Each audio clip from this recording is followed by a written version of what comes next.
Kalau kamu berdoa itu yang tadarruk. Tadarruk itu ya yang sangat sopan, wakuf ya secara diam-diam atau secara enggak berlebihan. Terus hanya ayat innahu la yuhibbul mu'tadin. Allah itu tidak suka orang yang melewati batas. Itu termasuk melewati batas dalam doa karena ada unsur mendikte Allah. Saya memberi contoh tadi. Misalnya kita sebagai cowok berdoa, ya Allah saya ingin punya istri cantik, solihah, nasabnya baik, gak pernah cerewet, gak pernah apa. Itu kan nanti nyarinya juga susah. Nanti kalau Allah menjabatkan itu adanya di surga, ning donya ora payu rabi, kira-kira. Nah, itu sudah berlebihan. Terus kalau ada ulama mengatakan doa itu mukhul ibadah.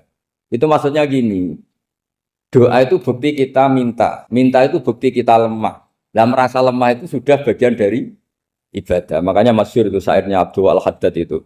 Fadu'ai wabtihali dalilun li fiftikori itu.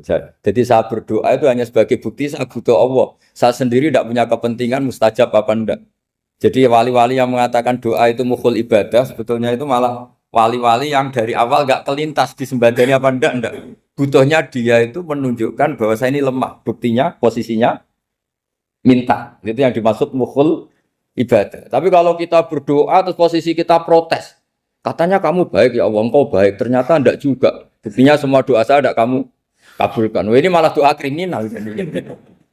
Jadi yang dimaksud mukhul ibadah itu doa itu bukti minta. Minta itu bukti lemah. Makanya ada syairnya Abdul Al-Haddad maksud fadu'a ibabtihali dalilun li fiftikor. Jadi saya minta engkau ya Allah itu bukti saya butuh. Jadi itu bukan dua hal yang harus dipertentangkan. Jadi kalau doa dikatakan apa? Ibadah karena di doa itu minta. Lah minta itu bukti merasa kita lemah. Berarti kita sa'il Allah mas'ul. Kita minta Allah yang kita mintain. Kita menengadah Allah yang berposisi memberi. Itu saja sudah cukup sebagai ibadah. Meskipun doa kita tidak mustajab. Karena memang tadi seperti itu. Kalau di ilmu-ilmu tasawuf itu apa ya? Doa itu memang benar-benar sudah mukhul ibadah karena tadi perasaan merasa butuh sama Allah itu. Nah, merasa butuh itu, nah kalau kita berdoa merasa butuh sama yang kita minta, itu dalam ilmu tasawuf sudah kriminal, berarti kamu lebih butuh makhluknya.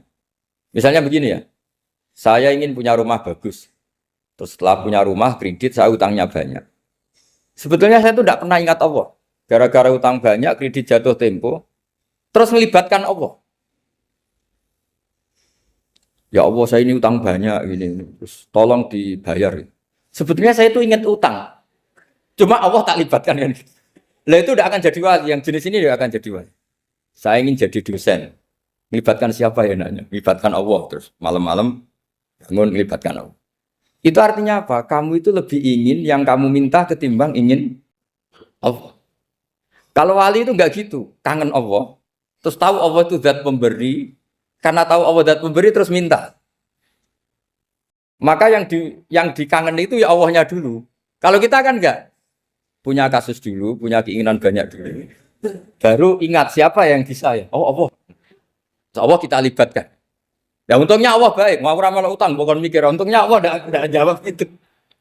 Jadi itu bedanya wali. Kalau wali itu kangen Allah dulu, baru minta. Kalau kita enggak, banyak masalah dulu, baru melibatkan Allah. Nah yang jenis ini tuh bahaya, kalau nggak disembadani mesti ngomel ya. Gusti katanya kalau yang minta kamu kabulkan, ternyata ini enggak.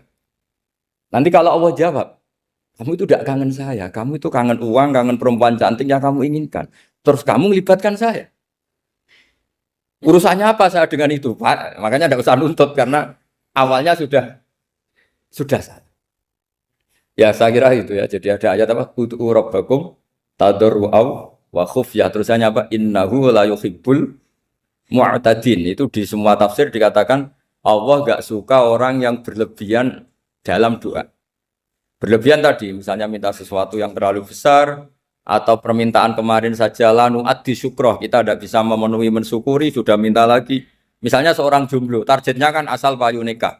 Tapi setelah nikah bayangkan istrinya solihah, tidak cerewet, itu kan berlebihan. Hilang status jomblo saja belum kamu syukuri kok sudah minta macam-macam. Jadi harusnya kan syukur dulu ya. Sekedar laku nikah ini kan ada syukur yang harus seperti jadi dosen juga gitu. Sekedar jadi dosen harus kita syukuri dulu karena menjadi kita tidak nganggur. Itu kan satu harkat sosial yang luar biasa. Jangan tahu-tahu sudah hari kedua cari intensif, cari ini itu, syukurnya aja belum sudah kemana-mana. Lah itu sudah mu'tadin, sudah melebihi apa? Batas. Ya saya kira. Jadi begini ya masalah pendidikan ya. Kalau saya jawab pakai ilmu hakikat saja karena ini keahlian saya. Sebetulnya begini ya, kalau misalnya itu ya subjektif juga, misalnya bilang rata-rata alumni pondok ini sukses, alumni kampus ini sukses, yang ini tidak sukses, itu satu pasti subjektif. Karena biasanya yang diterkenalkan ya yang sukses-sukses. Sama saya punya tetangga dari pondok yang Anda sebut itu kebetulan tidak sukses semua. Itu jantogo saya sampai ngeluh. Saya ini gimana kok? Ya, ya sudah seperti itu kan subjektif. Tapi menyangkut pendidikan itu begini ya, menyangkut hasil dari pendidikan itu. Andai kan kita bicara ilmu hakikat, misalnya kita mondok gitu, mondok kemudian jadi orang miskin, jadi orang yang menurut orang banyak tidak berguna di masyarakat. Ternyata kita ini orang yang kelihatannya tidak punya karir, tapi kalau malam sujud sama Allah, punya anak niat memperbanyak orang sujud, terus punya ibu yang sakit-sakitan kita rawat, meskipun kita tidak jadi dosen, tidak jadi menteri. Tapi indawa itu luar biasa karena berstatus ngerawat ibu, ngerawat anak, ngerawat istri. Nah Islam itu datang dengan jargon-jargon seperti itu. Sehingga Nabi kalau muji itu ada Uwais Al-Qarni, ini orang yang luar biasa. Ternyata dia itu punya ibu lumpuh yang kalau kemana-mana harus digendong. Ketika tetangga-tetangganya berhasil sowan Rasulullah itu Uwais Al-Qarni tidak bisa. Karena setiap ibunya dipamitin mau sowan ke Rasulullah itu sama ibunya nggak boleh. Tapi apa yang terjadi? Justru dipuji-puji Nabi sebaik-baiknya kurun. Kurun itu waktu adalah kurun yang ada Uwais Al-Qarni. Saya punya teman, ini kisah nyata, saya berkali-kali ngisi ngaji di komunitas ulama. Ini mungkin tidak bagus untuk kampus, tapi harus saya utarakan supaya ya kita evaluasi. Saya bilang gini, saya ini jadi kiai itu sering iri sama orang goblok. Orang goblok itu barokah kata saya gitu. Itu kiai-kiai kaget semua karena saya bilang orang goblok itu barokah. Saya beri contoh gini, misalnya saya pinter, terus juara MTQ, juara hafal Quran atau juara baca Quran secara tartil. Ujung-ujungnya saya dapat apa? Hadiah umroh atau apalah, atau hadiah rumah atau apa. Pertanyaannya adalah mendapat. Saya ulang lagi, mendapat. Sementara ada santri yang bodoh, gara-gara bodoh itu dosen UI yang enggak, jadi kiai yang enggak, akhirnya dia jadi pekerja di Korea. Barokahnya bodoh tadi. Karena di Korea melihat orang ateis, akhirnya dia kepikiran bikin masjid. Sebagian gajinya disumbangkan untuk masjid. Ini bodoh pendiri masjid. Tapi kita gara-gara dosen dakwah di masjid, ini pinter dapat uang dari masjid. Nah ini bukan nyindir, ini biasa saja. Ini maksud saya. Maksud saya, kamu jangan ngabaikan hidup. Akhirnya apa yang terjadi? Saya ini punya teman ini betul. Saya ini kan kecelok dulu tuh Gus Alim. Nasib saya di mana-mana dihormati. Kadang saya merasa dosa. Kok dihormati? Saya punya teman, dulu gobloknya minta ampun sekolah, sekelas sama saya. Gobloknya, soalnya gobloknya harus disepakati. Sudah. Iya, goblok mujma'alah kira-kira.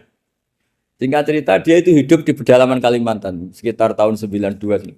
Dulu kan biasalah di dalam hutan itu pasti ada penebangan hutan macam. Dia ada bosnya, yang jelas dia ada bosnya. Saya yakin juga agak kriminal. Karena dia tidak yang illegal logging. Pokoknya ditakdir dia hidup di tengah hutan. Ikut orang. Setelah itu dulu nggak ada HP. Sering kirim surat ke saya, Gus, saya ini hidup di tengah hutan. Tapi saya ini Muslim pernah mondok. Kalau nggak bikin Jumat itu nggak enak. Bikinlah dia Jumatan. Nah karena dia pernah ngaji fikih Syafi'i, kalau Jumatan nggak ada orang 40 itu harusnya zuhur tidak Jumatan. Tapi orang yang kerja di situ tidak mau. Wong dino Jumat kok zuhuran loh Pak. Kalau dino Jumat ya Jumatan ya. Tanya saya, Gus itu kalau ada kaulnya enggak supaya Jumatan ndak orang 40 sah. Singkat cerita dia lama-lama jadi pendiri masjid di situ. Dia punya sedikit gaji ya dipakai masjid, punya sedikit tanah diwakafkan untuk masjid. Artinya apa? Indawa ini banyak orang bodoh, ternyata di komunitasnya dia muassis, pendiri, pemberi. Sementara kita yang kecelok pinter, dapat umroh, dapat bonus. Kira-kira nanti kita ketemu Allah. Kamu pernah nyumbang Islam apa? Yang bodoh jawab, oh nate Gusti bikin masjid di pedalaman. Kita yang pinter. Kayaknya kalau memberi enggak lah Gusti. Reputasinya mendapat.